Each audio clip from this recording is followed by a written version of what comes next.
داسې وکړه که دنیا کوم ګوټ ته لاړ سي تا د نبي علیه الصلاة والسلام نور ته تکلیف ورکړی ده او تا د نبي علیه الصلاة والسلام نور ته ډېر تکلیف ورده خو یو عمل درته شو ایمان راوړه کیدای سي الله کیسه سیخه کړي وی ټیک ته زه ایمان راوړه خو څه طریقه وی داسې وکړه چې کله مدینې جنان ته ورسې دروازې وټکوه خو داسې به نه وتی چې زه هغه یهودي چې زینب مې شهیده کړې وه زینب ته مې تکلیف ور وه ځکه چې ته ظالم کله تکلیف ورکړه هغې تکلیف ورله چې زینب دنیا نه لاړله وی ټیک ده خو نام به نه ورته شه چې کله ایمان راوړي ایمان نه بعد بیا نام ورته شوه او ایمان چې نه دی راوړه هغې نه مخکې ځان مه ورته شوه بیا به د نه کي معاف نبی اسلام والسلام زینب سره ډېر مینه محبت و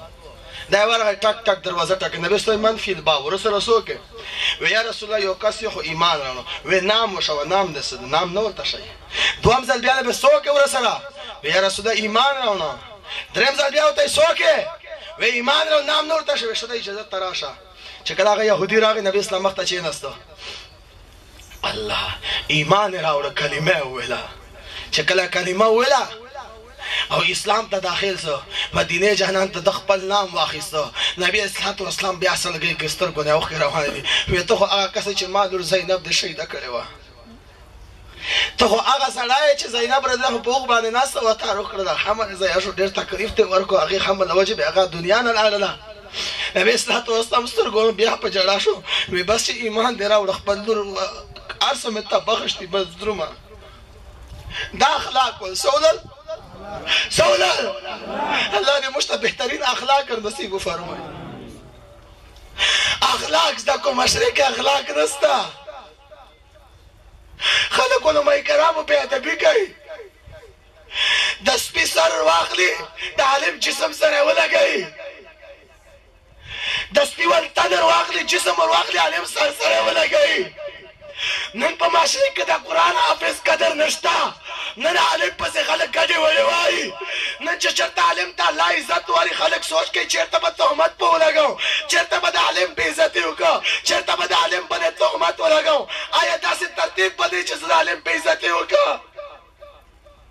ما چېرته د عالم قدر کړی ده عالم مې عزت کړی ده نن که ما دوستار والی ده نن تا مخې ته ولاړ یم زما هغه والد محترم چې د علماء کرامو قدر به کوو کوم سړی چې عالمانو قدر کوي عزت یې کوي الله به هغې کورنۍ کې الله عالمان جوړوي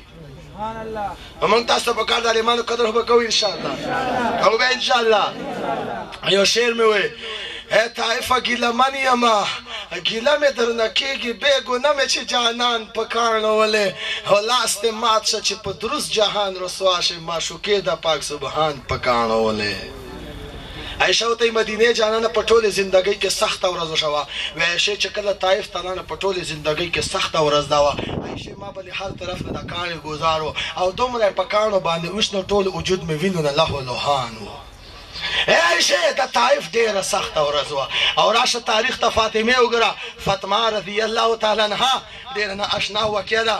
2-3 منټه په لګي په توجه سره اطمینان سره بیا به خطیب صاحب تاسو ته تفصیلي بیان کوي فاطمه رضی الله تعالی عنها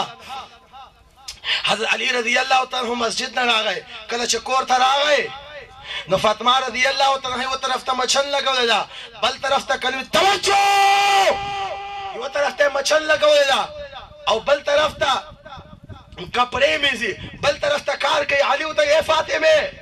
نن خو 3 کلونه په یوځي باندې کوي او کنه زه چلته روان یم ما سره ټیم نشته وی چلته روانه نن خو ډېر ناشنا کیسې کوي وی او کنه په خوب کې بابا جان ته راغلی و او ما پسې خپل بابا جان ګرځېده او یوې کمرې ته راغی او بلې کمرې ته به راغی فاطمې بچی چلته تا سره ملاقات کوم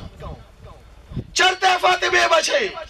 وی چې کله ما سره ملاقات شو ما ته وی فاطمې بچی دا خبره وکړه چې روزه خو دې په ژبې باندې ده خو دا خبره وکړه چې سهار پر شمي پشمیني په وخت کې د څه خوراک کړی ده وی بابا جانه تا ته خو د علي صاحب دسترخوان پته ده خو 3 کجورې وې او اوبه مې اوس کلي نور په دسترخوان باندې هېڅ نه ولل